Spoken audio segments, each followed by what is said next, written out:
तो जरा क्वेश्चंस देखते हैं। First question, who rescued the first pilot in Dakota and how. Rescued का मतलब होता है बचाना।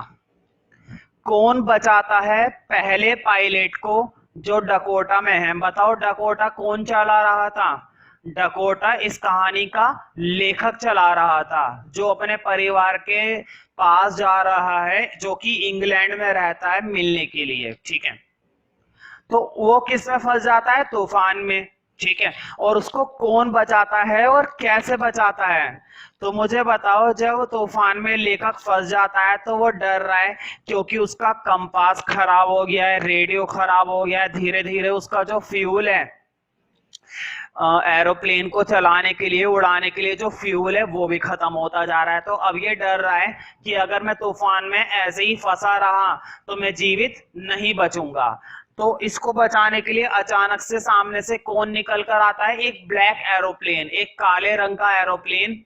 बताओ इसके बारे में एंड में पता चल पाता है, नहीं पता चल पाता। कौन था, कौन उड़ा रहा था, उस प्लेन का नाम, उस प्लेन का मतलब कौन था कुल मिलाकर। ठीक है, तो आंसर देखते हैं अब जरा।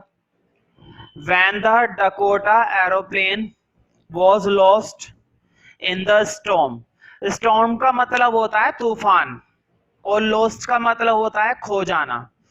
मतलब जो डकोटा एरोप्लेन था जब वो तूफान में खो जाता है, मतलब जो लेखक का प्लेन था डकोटा, और जब वो उड़ रहा होता है आसमान में, जब वो तूफान में खो जाता है, he saw another aeroplane, तब वह देखता है एक दूसरा एरोप्लेन। और बताओ वो जो दूसरा एरोप्लेन था वो ब्लैक था ना, वो ब्लैक कलर का एरोप्लेन था। It had no light on its wings, उसके पंखों पर कोई लाइट नहीं थी। जो ब्लैक एरोप्लेन सामने से आ रहा था ना, अंधेरे से आ रहा था, बिल्कुल ब्लैक था और उसके पंखों पर कोई लाइट नहीं थी, कोई लाइट दिखाई ही नहीं दे रही थी। जैसा नॉर्मली एरोप्लेन में क्या होता है, लाइटें जली हुई होती हैं, लेकिन इसमें कोई लाइट ऑन नहीं थी, पंखों पर कोई लाइट नहीं थी।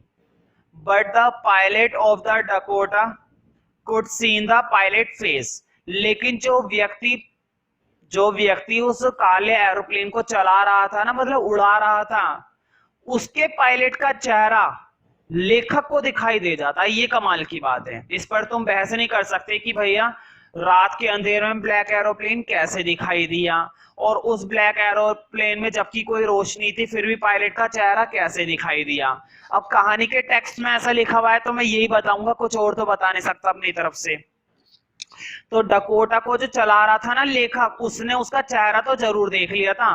ब्लैक एरोप्लेन के चलाने वाले पायलट का चेहरा किसने देख लिया था, डकोटा के चलाने वाले लेखक ने। ठीक है, तो लिखा हुआ है देखो, but the pilot of the Dakota could see the pilot face, उसने पायलट के चेहरे को देख लिया था। या फिर हम कह सकते हैं डकोटा का पायलट उसके पायलट के फेस को देख सकता था। He turned towards him, फिर वह मुड़ा, कौन मुड़ा, लेखक।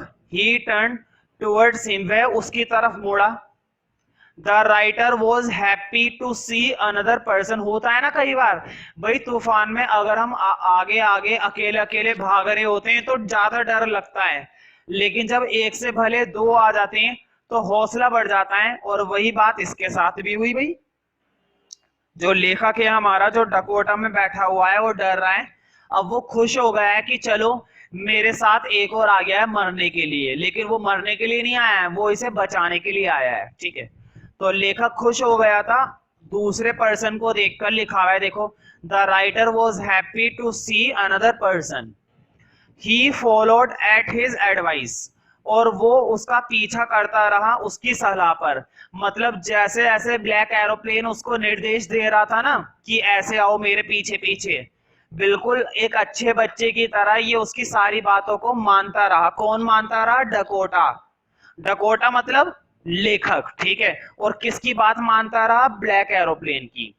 और जैसे ऐसे वो इंस्ट्रक्शन दे रहा था बिल्कुल वैसे वैसे उस इंस्ट्रक्शन को ये फॉलो कर रहा था डकोटा, और अंत में ये सुरक्षित नीचे आ गया था। ठीक है, नेक्स्ट क्वेश्चन देखते हैं। Was the pilot of Dakota able to meet pilot of the black aeroplane? देखो, जो डकोटा का पायलट था, तुम्हें मालूम है ना डकोटा कौन चला रहा है? डकोटा तो इस कहानी का लेखक चला रहा है। तो जो लेखक है, क्या वो मिल पाया? मतलब क्या वो मिल पाया उस पायलट से जो ब्लैक एरोप्लेन का पायलट था? बताओ, जैसी वो सुरक्षा के साथ नीचे उतरा था रनवे पर, लेखक जैसे ही नीचे उतरा सुरक्षा के साथ रनवे पर, वो तुरंत कहां पर भागा था? कंट्रोल रूम में। वो तुरंत ये जानने के लिए भागा कि आखिर वो ब्लैक एरोप्लेन किसका था और वो बंदा कौन था जो इस ब्लैक एरोप्लेन को उड़ा रहा था। तो वो तुरंत ये सारी बातें जानने के लिए भागा। लेकिन क्या उसकी मुलाकात हो पाई? क्यों?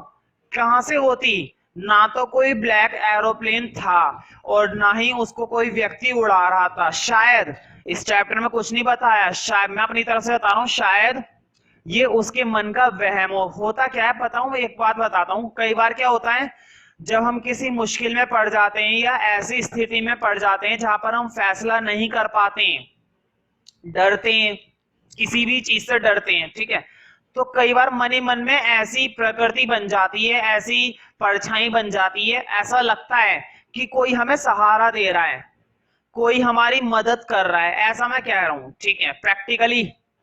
तो शायद इसके साथ भी कोई ऐसी घटना हुई हो। तो टेक्स्ट में कुछ नहीं बताया गया है, बाकी हम अंदाजे तो अपने आप लगा सकते हैं, अंदाजे लगाने पे माहिर है।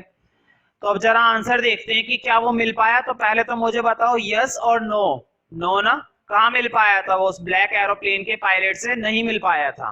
तो देखो लिखा हुआ है no, he was not able to meet, वो नहीं मिल पाया the pilot of the black aeroplane, जो ब्लैक एरोप्लेन का पायलट था, मतलब जो उस काले एरोप्लेन को उड़ा रहा था, उससे लेखक की मुलाकात नहीं हुई। When his Dakota landed safely, जब उसके डकोटा ने लैंड करा, लैंड मतलब नीचे लैंड करा, वो भी सुरक्षा के साथ, he wanted to see the pirate of the black aeroplane, वह चाहता था मिलना ब्लैक एरोप्लेन के पायलट से। मतलब जब डकोटा नीचे उतारा गया था तो लेखक तुरंत भागा कंट्रोल रूम की तरफ उस पायलट से मिलने के लिए जिसने उसकी क्या बचाई थी? जान, ठीक है।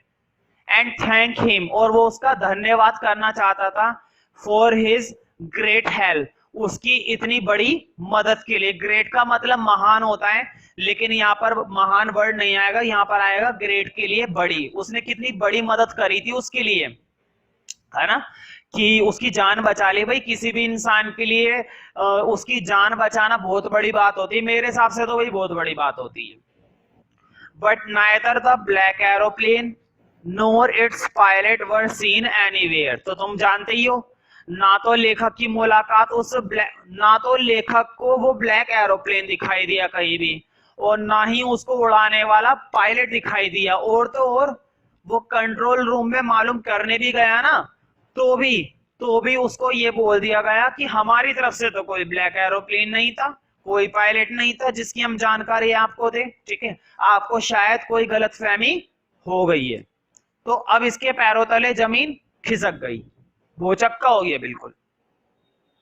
नेक्स्ट देखते हैं, why did narrator contact Paris control room. तो वो कंट्रोल रूम में गया, मैंने बताया था ये एक ऐसा रूम होता है जो रनवे के आसपास होता है, जो निर्देश जहां से सारे निर्देश दिए जाते हैं कि कौन सी डायरेक्शन लेनी है ना, वो, ठीक है। तो वो कांटेक्ट करता है, मतलब पेरिस के कंट्रोल रूम में कांटेक्ट करता है, वहां पर जाकर बात करता है पहली बार, फर्स्ट टाइम। मतलब वो क्यों गया, क्वेश्चन ये है, वी कंट्रोल रूम में क्यों गया? तो मुझे बताओ क्यों गया था, उस बंदे के बारे में जानने के लिए। अब जरा आंसर देखते हैं। Narrator contacted Paris control room the first time, उसने पहली बार कांटेक्ट किया पेरिस के कंट्रोल रूम में, because he so the lights off big city in front of him, क्योंकि उसको बिग सिटी की लाइट दिखाई दे रही थी, रोशनी दिखाई दे रही थी अपने सामने। He wanted to inform the control room, वो इन्फॉर्म करना चाहता। पता हुआ क्या, जब ये रास्ते में जा रहा था ना, जब तूफान नहीं था और लेखक अपने रास्ते में उड़ रहा था। तो इसको बिग सिटी की लाइटें दिखाई देती हैं और ये कंट्रोल रूम में कांटेक्ट करके पूछता है क्या आगे जाना मेरा सुरक्षित है, क्या मेरा आगे जाना सुरक्षित है। एरोप्लेन के अंदर अंदर बैठा बैठा ये नीचे कंट्रोल रूम में कांटेक्ट करता है और बात करता है कि मुझे बिग सिटी की लाइटें दिखाई दे रही हैं, क्या मेरा आगे जाना सुरक्षित है। ठीक है, तो इसलिए कांटेक्ट करता है। पता है उसमें मैंने तुम्हें बताया था एरोप्लेन के अंदर सब होता है, कंपास होता है, रेडियो होता है, जिससे हम कांटेक्ट कर सकते हैं। तो ये एरोप्लेन में बैठा बैठा कांटेक्ट कर रहा होता है जब तूफान नहीं आया होता, उससे पहले। He wanted to inform the control room, तो वो इन्फॉर्म करता है, सूचित करता है कंट्रोल रूम को that he was on his way, कि वो रास्ते में ही है टू इंग्लैंड, इंग्लैंड के रास्ते पर है। वो कंट्रोल रूम में कांटेक्ट करके बताता है कि मैं इंग्लैंड की तरफ जा रहा हूँ। He also wanted to take the direction from control room, और वो क्या मांगता है उनसे, डायरेक्शन, कि आप मुझे निर्देश दीजिए कि मैं किस साइड जाऊं, है ना। मैंने बताया था तुम्हें ऊपर से हमें कुछ नहीं पता चलता हमें कहाँ मुड़ना है, लेकिन कंट्रोल रूम से क्या मिलते रहती हैं, डायरेक्शन मिलती रहती हैं रेडियो के जरिए, और वो नीचे से ही हमें बताते हैं कि हमें किस दिशा में जाना है, तब हम सही डायरेक्शन में पहुंचते हैं। अगर हमारा ये कांटेक्ट रुक जाए या टूट जाए या रेडियो काम ना करे तो फिर फंसे रहो, फिर तो गड़बड़ है। तो ये पहली बार उससे कांटेक्ट करता है कंट्रोल रूम से। तो क्यों करता है ये बात तुम्हें समझ में आ गई। लास्ट क्वेश्चन देखते हैं। Why did the narrator want to meet the woman in the control tower? जो कंट्रोल टावर के लिए वुमेन बैठी हुई थी, मतलब वहां पर जो महिला थी, वो उससे मिलने क्यों जाता है मुझे बताओ। जैसे वो सुरक्षित नीचे उतरा था, उतरते के साथ ही वो कहां पर भागा, कंट्रोल रूम में, मतलब जहां पर वो लेडीज बैठती है, सूचना देती है। तो वो क्यों भागा, लेखक क्यों मिलना चाहता था उससे, तो देखो। The narrator was very much pleased, वो बहुत ही ज्यादा शुक्रिया अदा करना चाहता था, that he had landed safely, कि वह सुरक्षित नीचे लैंड करा, in spite of all hardship, बिना किसी दिक्कत के। He wanted to meet the women, वह मिलना चाहता था उस महिला से, so that he could meet the pilot of black aeroplane, ताकि वो मिल सके किससे, ब्लैक एरोप्लेन के पायलट से। लेकिन क्या वो मिल पाया, नहीं। So that he could meet the pilot of the black aeroplane who had help him to land safely, जिसने उसकी मदद करी थी सुरक्षित नीचे उसे लैंड कराने में। तो ध्यान रखना, वो सबसे पहले कंट्रोल करता है, कांटेक्ट करता है कंट्रोल रूम में डायरेक्शन जानने के लिए, और दूसरी बार कांटेक्ट करता है महिला से मिलने के लिए। क्यों, ताकि वो उस पायलट से मिल सके जो कि ब्लैक एरोप्लेन का था।